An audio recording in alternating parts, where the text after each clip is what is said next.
Soup. Yeah. I'm quite nervous actually. Oh, just do it. Hi there, and welcome to the video that I suppose inspired the channel. In November we attended the Goblin King Ball. It's a high fantasy formal ball that's held in Paisley. This was the second year it's run. It's already been booked in for next year. We're probably getting tickets for next year.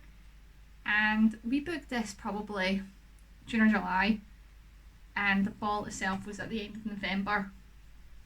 And I decided that I wanted sort of matching sort of costumes for my husband and I, so that we would sort of complement, like I didn't want like matchy, just sort of complementing outfits. He was on a Mothman kick at the time, so we decided to go with a sort of Death's Head Hawk Moth for him, and I would go more Luna Moth, and it also sort of fell nicely into sort of like the light and the dark, the sun and the moon, because mine's ended up with quite a lot of sort of like moon goddess tones in it, and we managed to sort of fit in some sort of Hare and the Hunter bits for him, which is quite fun actually. So whilst I was putting together these outfits, I started recording bits, partly to send off to my sort of coven chat, my craft chat that I've got with the girls, and partly just for my own sort of prosperity. And I ended up with all of this footage, and I was like, what am I going to do with this? And that's where the idea for this channel was kind of born. So I'm going to apologise now. There's lots of bits missing. I didn't record everything from start to finish, so there is some points we're just going to kind of jump in there. But I will try and explain as best I can along the way of how we came up with what we did, what was the sort of serendipitous sort of, oh, that worked moments, and the moments where I just wanted to throw the whole thing in a bin. And yeah, so I hope you stay tuned and join along on the journey and see, yeah, like I said, what inspired this channel. So yeah, to the Moths, I suppose. So you can see here, I already actually have the waistcoat made, and I'm just sort of sketching on and then painting that sort of skull pattern on the back.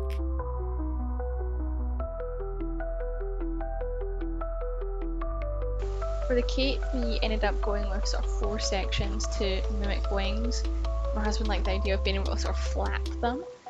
And then we also had a sort of capelet top part in order to have something we could then put that skull on, sort of mimic the sort of the thorax of the moth itself. Then more painting. You sort of briefly saw there on the waistcoat a sort of dappling that I did, and I totally regret not getting any footage of that. But yeah, here I'm just sort of mimicking the same way I did the moth skull on the back of the original waistcoat onto that sort of thorax part of the capelet, and then I did actually add some dappling onto the bottom of the cape itself. So here's a better view of that sort of dappling, and here I'm just sort of trying to get the buttons put on. I was really pleased with how like the yellow lining turned out, and I absolutely love these little buttons. I found a sort of steampunkish vibes on them.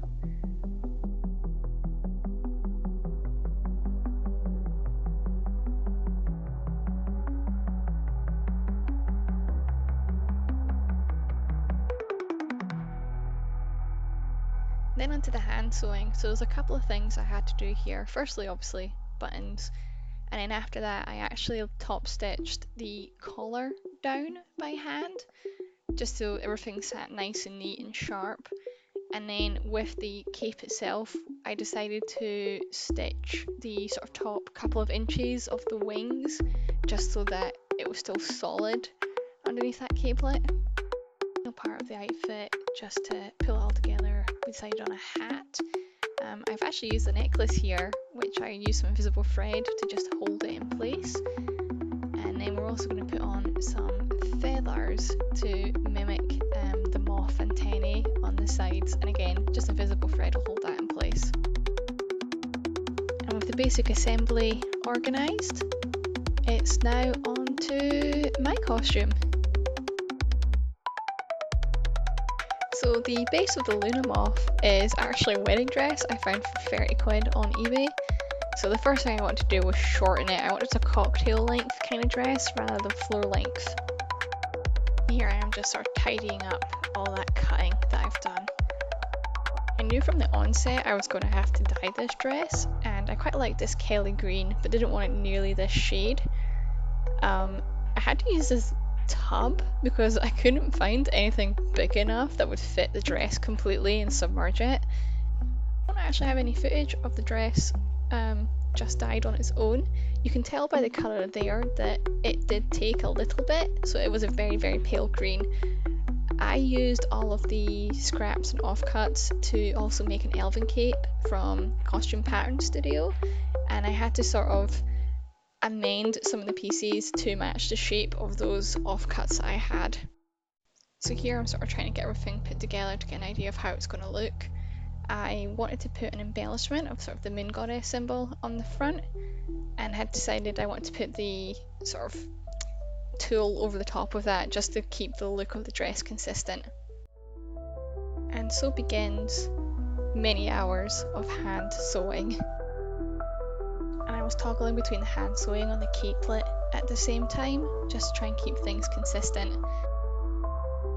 So I picked up some fairy wings in the green, but decided this was way too bright a green, so I'm just using some fabric paint, and I've got a showing up white on here. It is a very pale green, and just trying to bring down just the vibrancy of this, and I'm going to add some of the same trim I've used in the dress just to sort of bring it all together.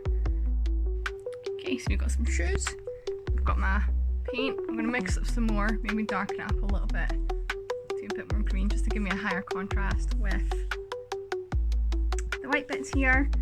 And I got these in Asda for £2.50, just some knockoff Converses, which will be perfect for dancing in because it's November, it's going to be cold and wet, and I want to dance, so those will be perfect. So I'm going to take the laces out and then get a coat of green on this.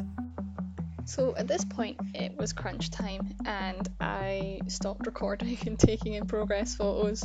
So this here is the sort of final looks, firstly of the Luna Moth and then onto our Death's Head sort of hawk moth, and I was actually really pleased with how these came out in the end. So onto the grand reveal.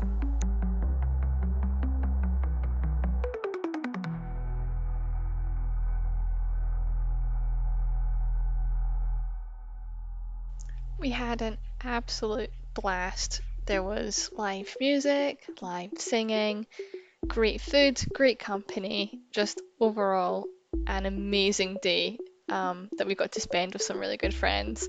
So absolutely 10 out of 10 would recommend, and we absolutely intend to go back again. I think I've blithered on long enough now, so I'll leave you there, and hopefully we might have more Goblin Ball projects in the future. Until then, bye!